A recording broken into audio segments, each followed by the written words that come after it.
Hey, I'm Seth with Land to House. Welcome back to the shed build series.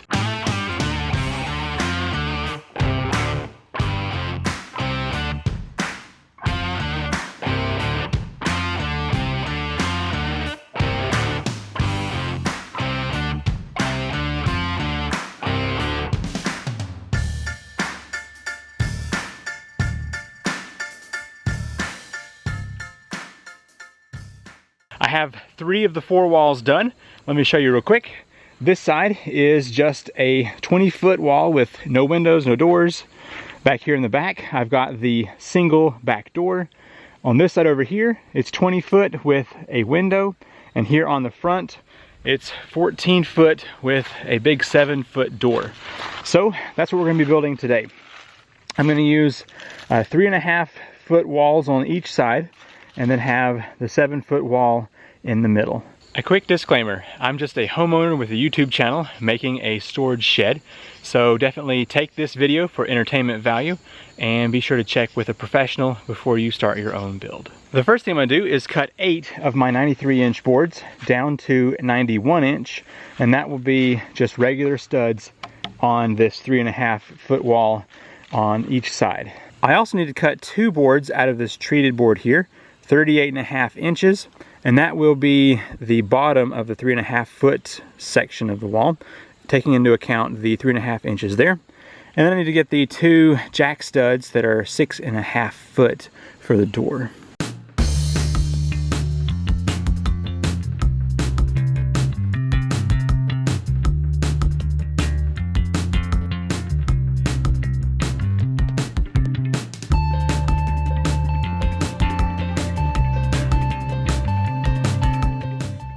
This might be a little ambitious, but I'm hoping to raise this whole wall up by myself.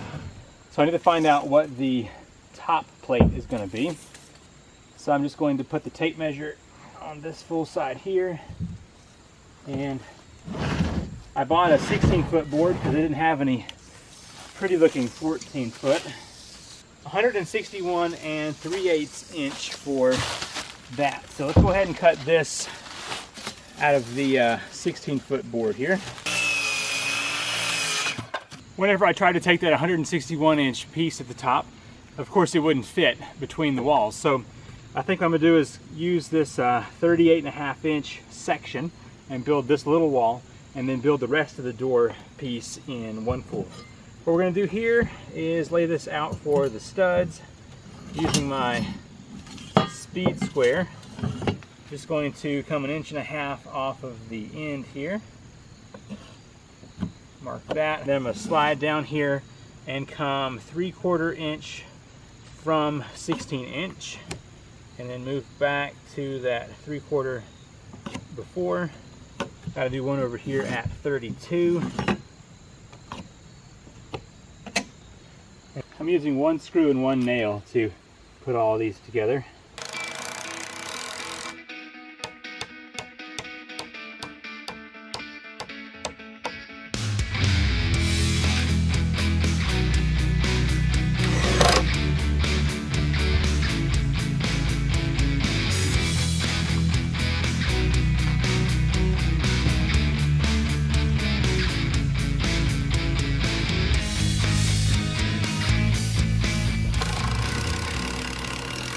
People oftentimes enjoy when I leave mistakes in my videos. Here's one. I should have moved this stud over and used my 6.5 inch on the bottom and top plate there, but I didn't. So I think I'm going to shrink this door down a little by about 6 inches and use this piece here that will go right there to connect these together. And if you look at my hill, there's actually kind of an issue right here anyway, so my ramp needs to be over here. It's going to be okay. So I'm going to go ahead and get that cut down to about 6 inches, and then we will mark out the top up here with this new bottom plate. Now you probably should also have 1 continuous board all the way across for consistency, but lumber in 2020 is very expensive, so I'm going to just have them cut into pieces like this already. Starting to lose daylight pretty good. Have to do this kind of quick.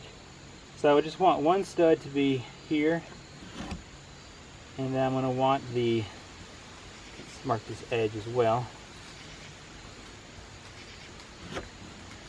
And then there's going to be the stud here, and then lastly here on the very end. Okay, so that's all here.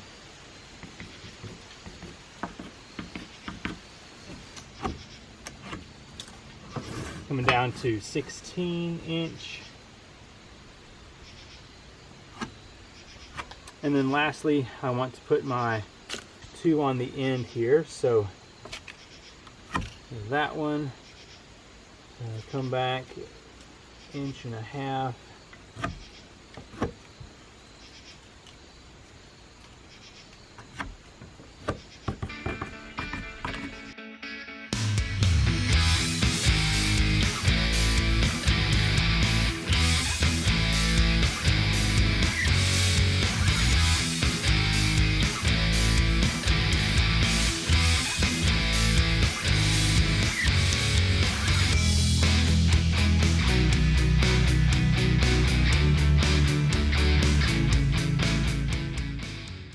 Okay, the last cuts I need to make are the header boards.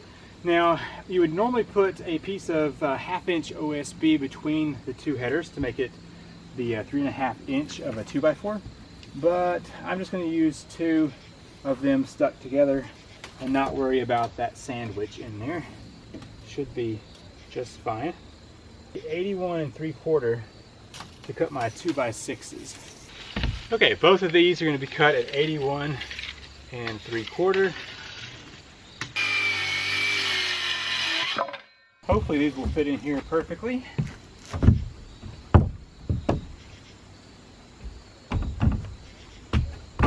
There we go.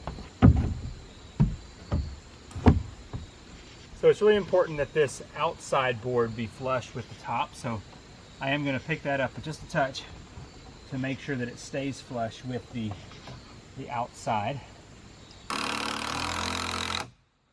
Almost ready to stand this thing up. I need to have blocking in here for extra support, which needs to be 7.5 on that. This is taking a lot longer than it should have, but I think we're ready to stand the wall up. So I'm going to use some liquid nails on the bottom here.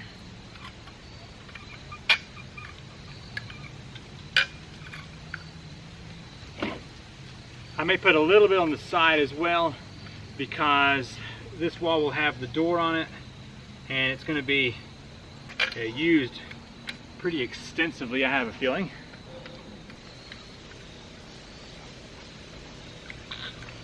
Alright, let's see how heavy this is. I think it was a good call not trying to lift this whole wall by myself.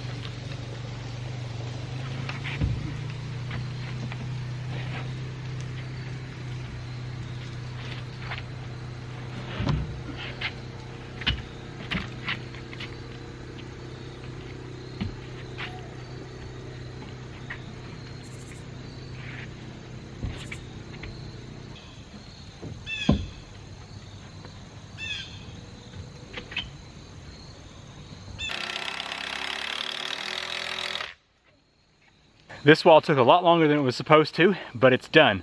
It's late October when I'm building this, and when the sun goes down, it gets cold and dark pretty quick. So here's what we have. The door frame is complete, a nice header up top, and those good supports up above that are required. And then I got the adhesive in this seam here locked down pretty good, and then also a little bit over here as well. A little bit more of a gap, but not too bad.